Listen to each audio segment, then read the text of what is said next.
You ever notice how we all bought cars because we wanted freedom? Yeah, freedom. Hit the open road. They said, go wherever you want, whenever you want. Sounded great, right?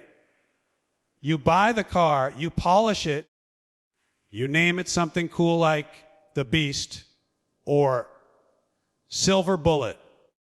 And then, what happens?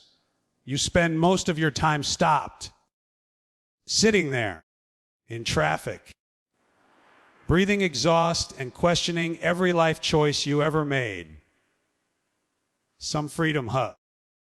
The only place that car's taking you is from one red light to the next, with a nice scenic view of the back of a Honda Civic.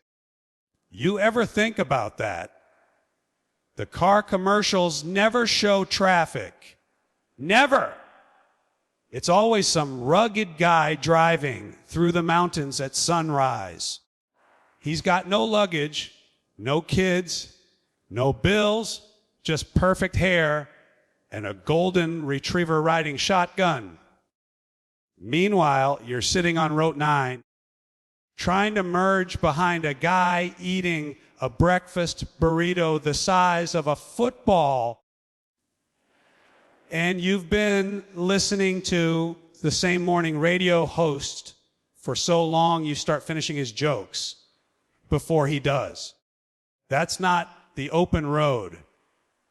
That's the world's slowest conga line. We used to dream of freedom. Horses, trains, the open frontier. Now freedom means sitting in a metal box, surrounded by other metal boxes, all pretending to move. It's like we've turned the highway into one big waiting room with wheels. A moving meditation on regret. You look over and see some guy in the next lane picking his nose, another one doing his makeup, and some maniac on a cell phone yelling, "I'm almost there." Yeah, buddy, we're all almost there. None of us are moving, but we're almost there. And here's the real comedy. We choose this. Every morning, millions of us willingly join this metallic parade. It's like some kind of national ritual. We pack our coffee, our patience, and our painkillers and head out for another day of scenic frustration. You ever notice how people talk about traffic like it's the weather? Oh, traffic was terrible today. Yeah, it's always terrible.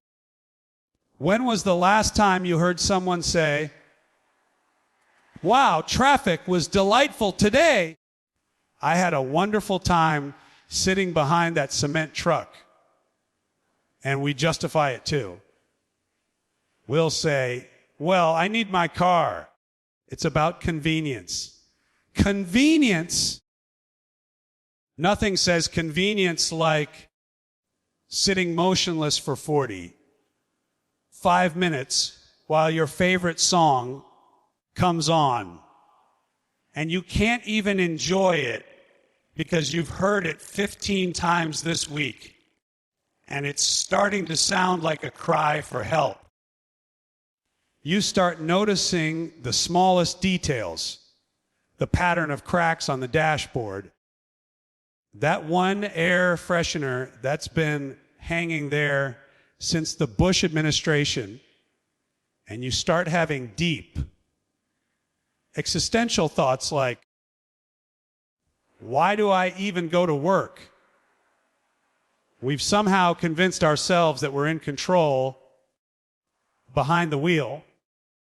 You've got one foot on the gas, one on the brake, hands at 10 and 2.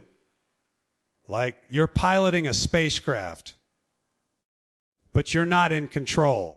You're in a rolling box of frustration surrounded by other people who also think they're in control.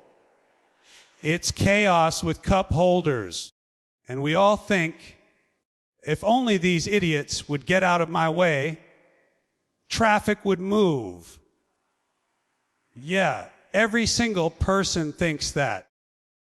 Which means you're somebody's idiot too. That's right.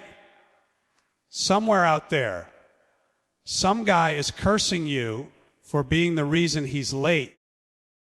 Congratulations. You're part of the problem and the punchline.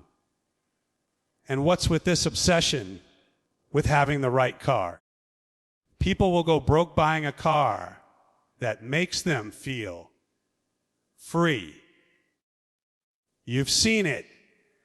Guys working 2 jobs to afford a sports car, and he still ends up stuck behind a school bus. Doesn't matter if you're driving a Ferrari or a forklift. When you hit traffic, you're all equal. That's the one great thing about traffic. It's the great social equalizer. Rich, poor, young, old, we're all just sitting there, united in our collective misery. Nobody's special when they're staring at a brake light. And we've built our entire world around this madness. Whole cities designed not for people, but for parking. You drive to the mall, and the first 20 minutes of your shopping experience is circling a parking lot like a vulture looking for a dying minivan to pull out.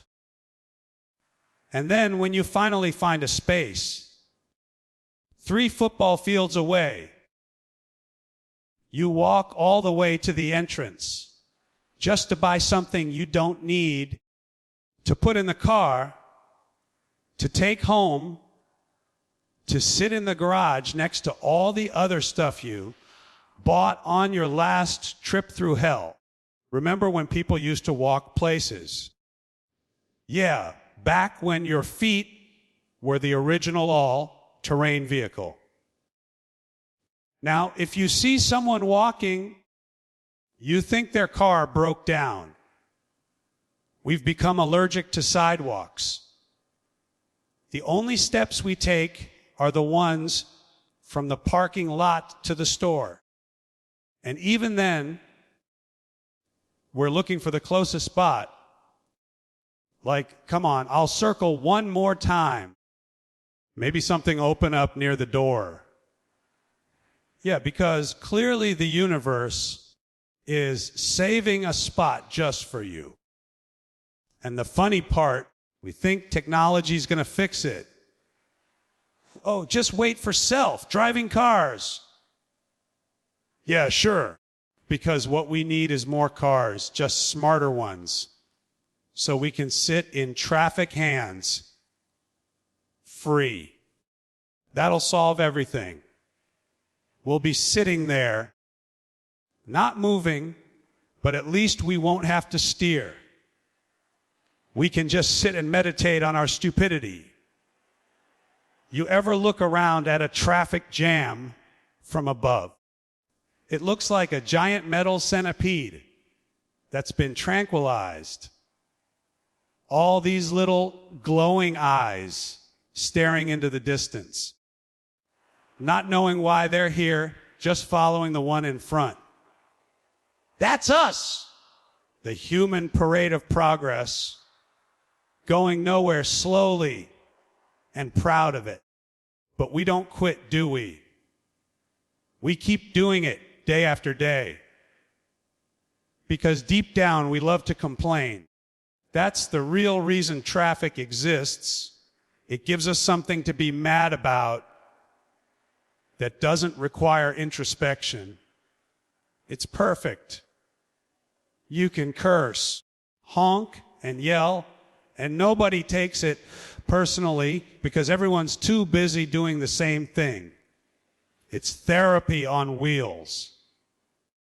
And yet, when you finally break free, when the cars suddenly start moving and you hit that open stretch, you forget everything.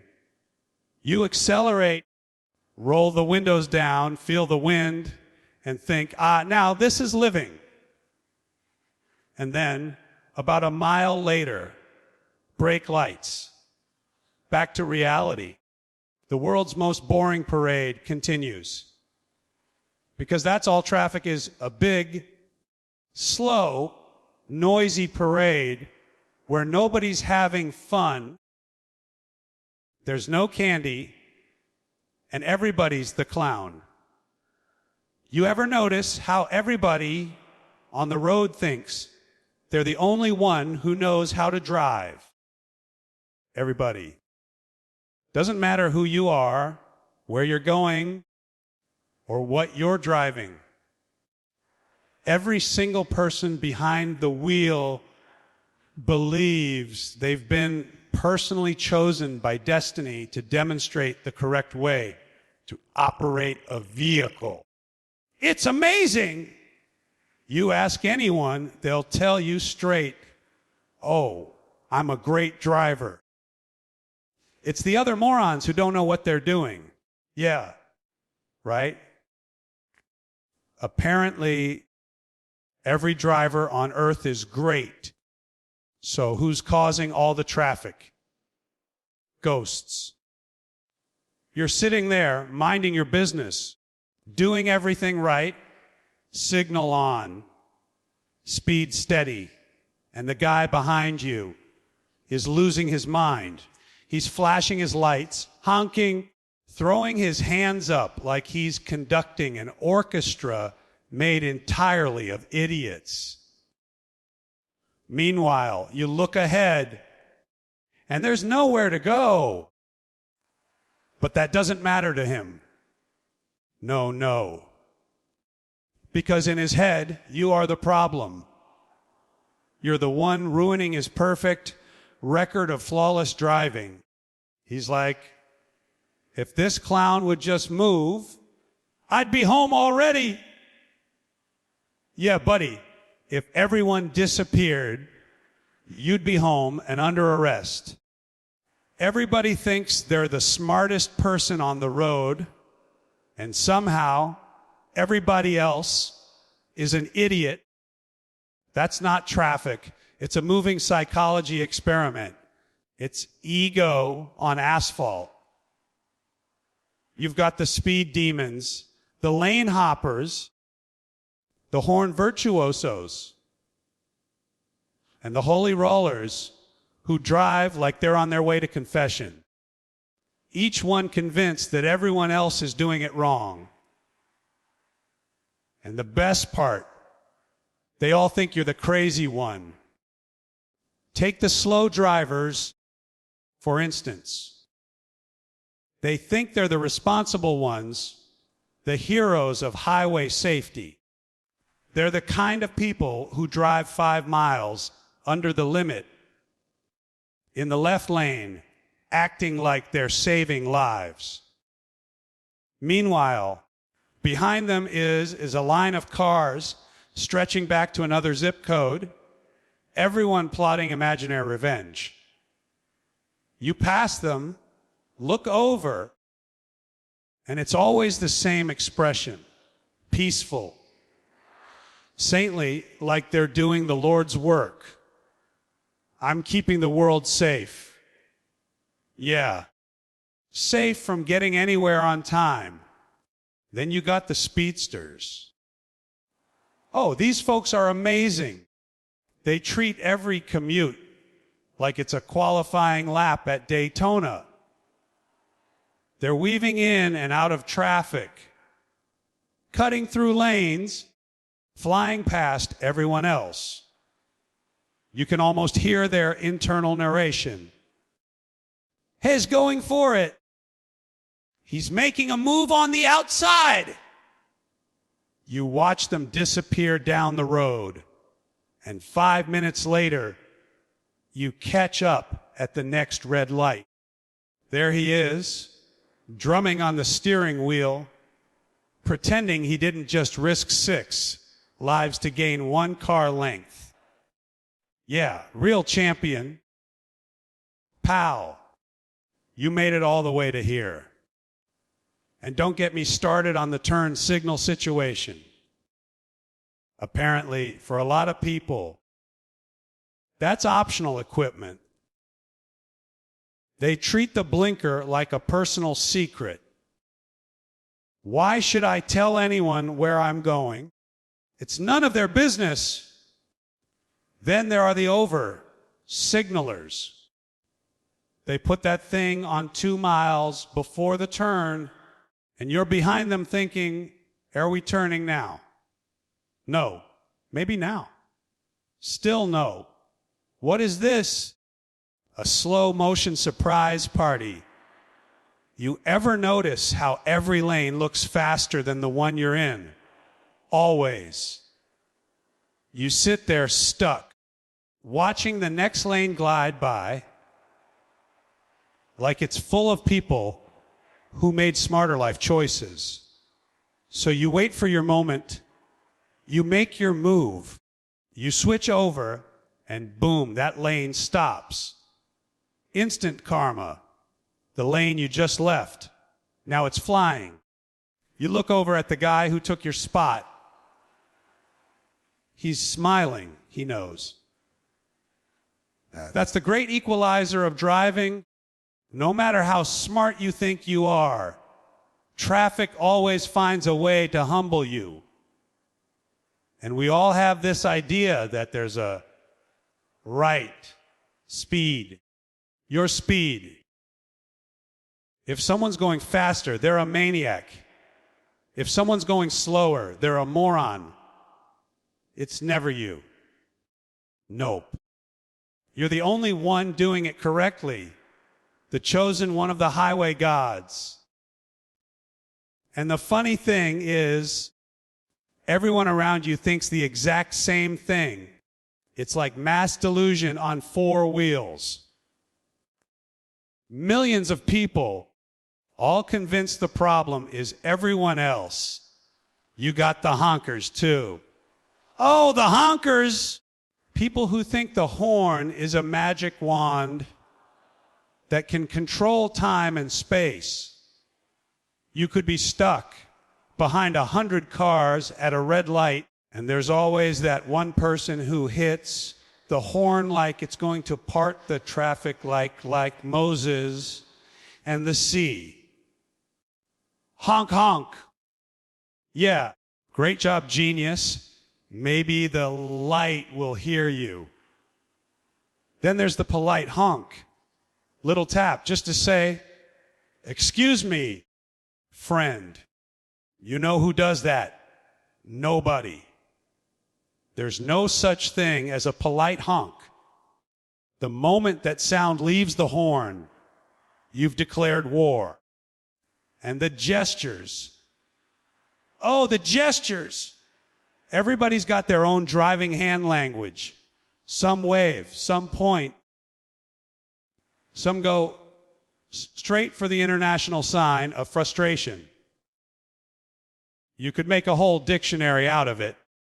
It's like a secret code of anger and disbelief. You see someone waving their arms around in another car and think, wow, that guy's really mad. No, he's just trying to communicate through interpretive rage. What about the multitaskers? The people who think driving is a background activity.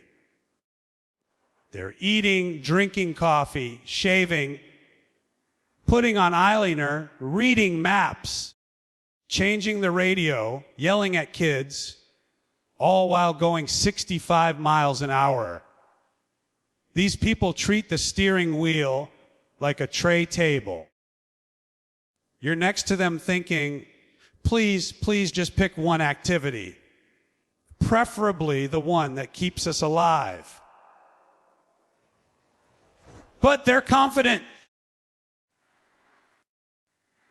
I've been doing this for years. Yeah, and you've been lucky for years too. That's not skill, that's probability. And then there's the road philosophers.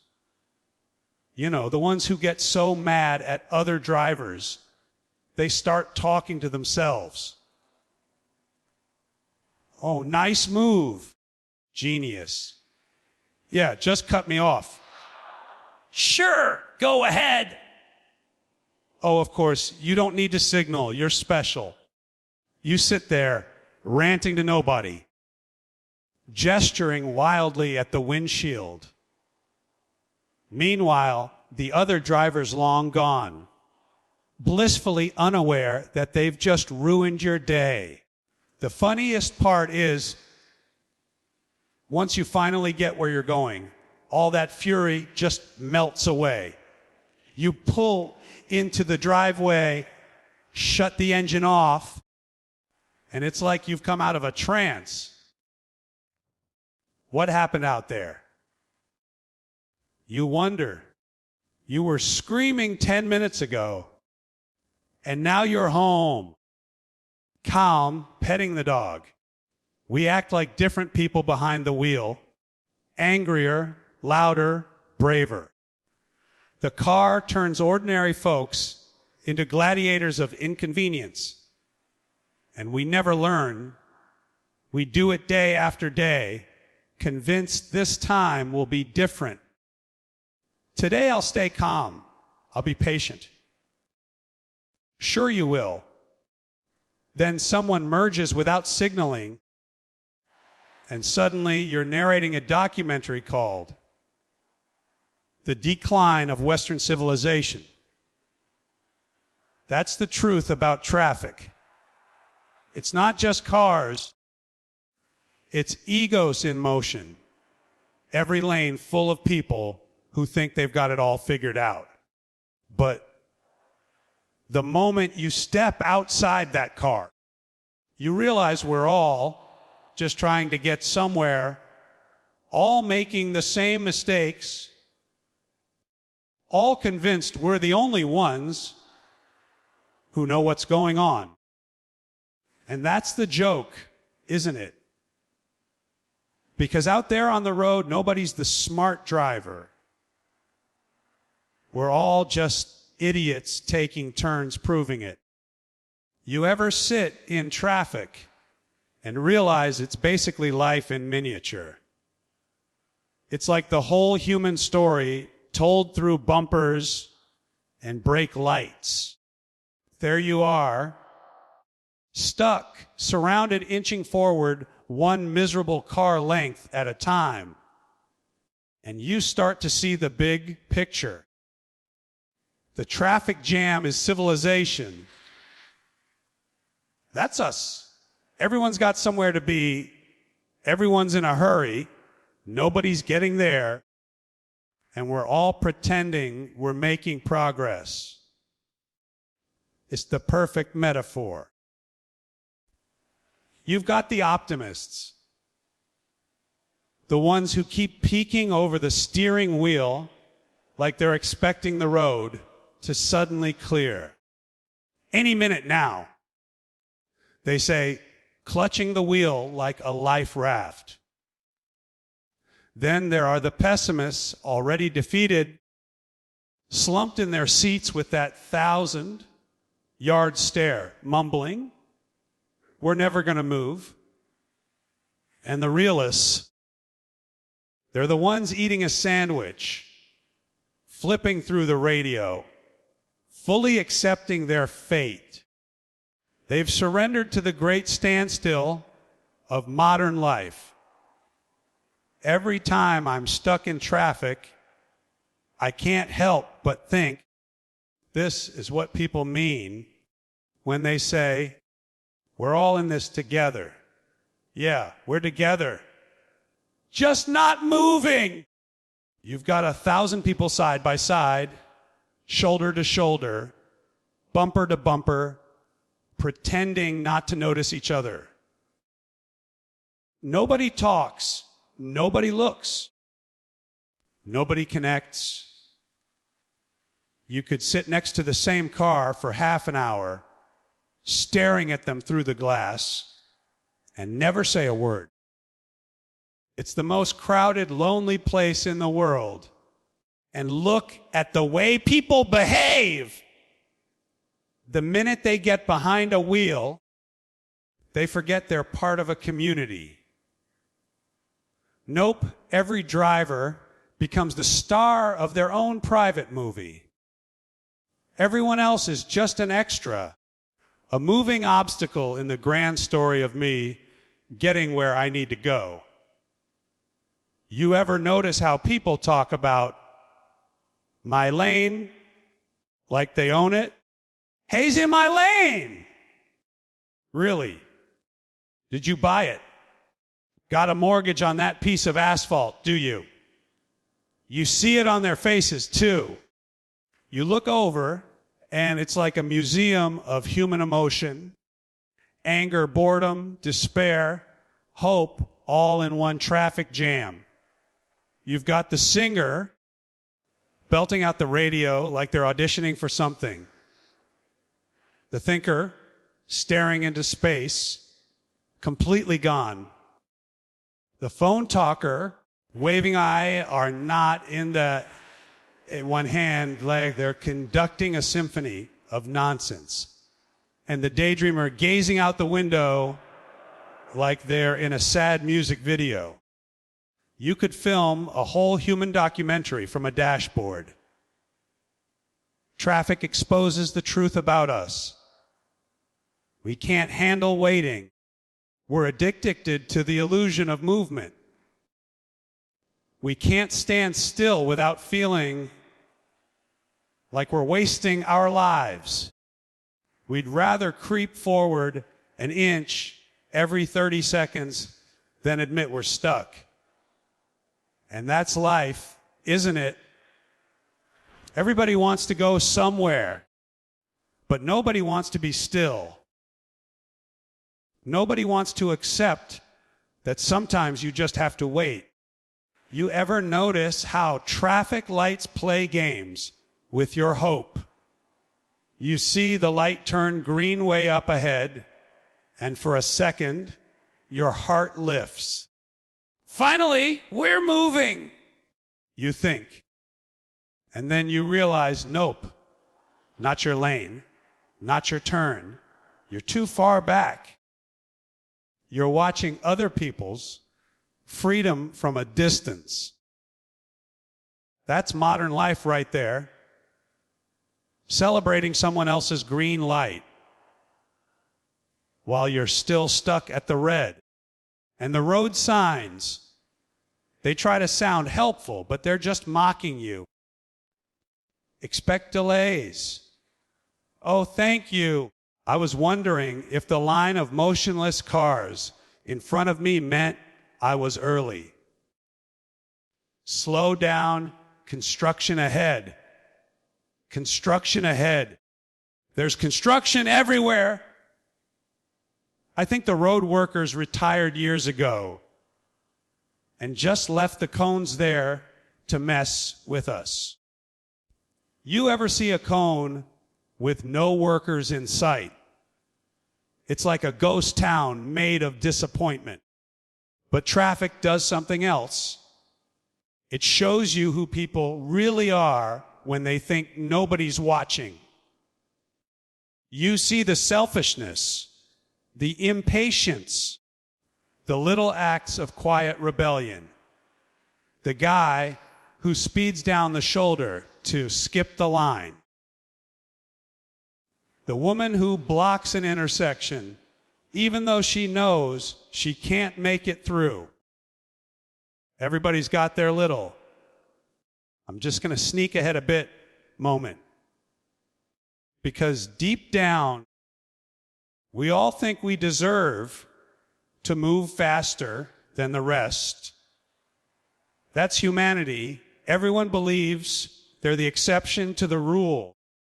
And we design our whole lives around avoiding this thing we created. We wake up earlier, leave later, change routes, check the radio, all just to outsmart the very system we built.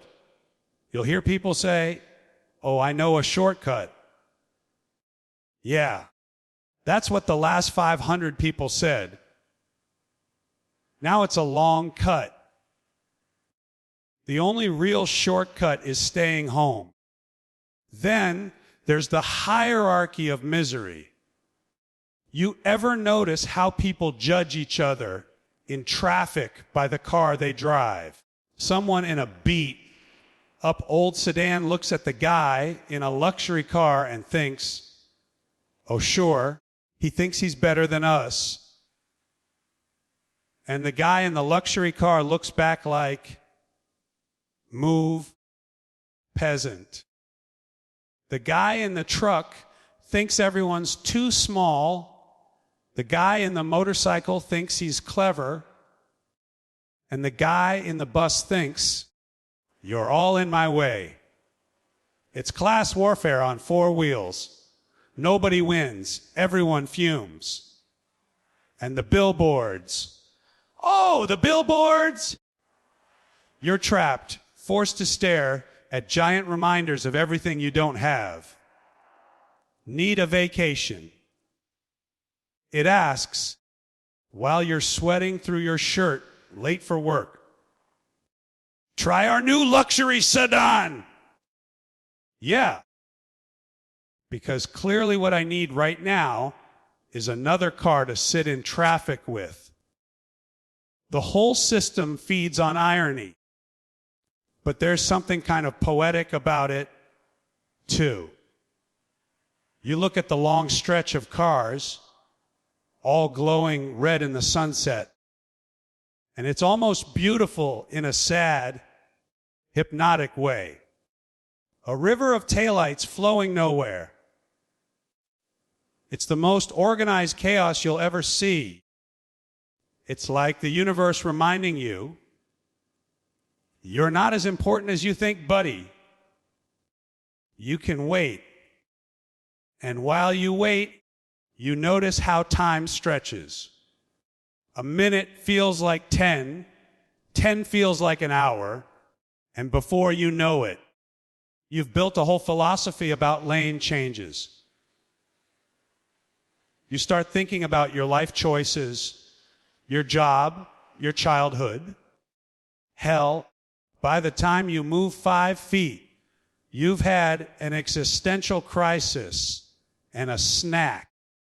Traffic is forced meditation for people who don't believe in meditation. When the road finally opens up and the cars start moving again, everyone acts like they've been reborn. You can see it. The relief, the joy, the rediscovered faith in humanity. People actually smile for 2 blocks. 2 blocks! Then somebody forgets to signal, and boom, right back to rage. That's the cycle of life relief. Hope, anger, despair, repeat. The truth is, the traffic jam isn't the problem. We are. Traffic just holds up a mirror. It shows us what we are when things don't go our way: impatient, self-important, and slightly ridiculous. It's humanity's most boring parade. Millions of us crawling along, honking and fuming, pretending we're going somewhere special, when really we're all stuck in the same jam. And the punchline: nobody ever wins a traffic jam. You just survive it.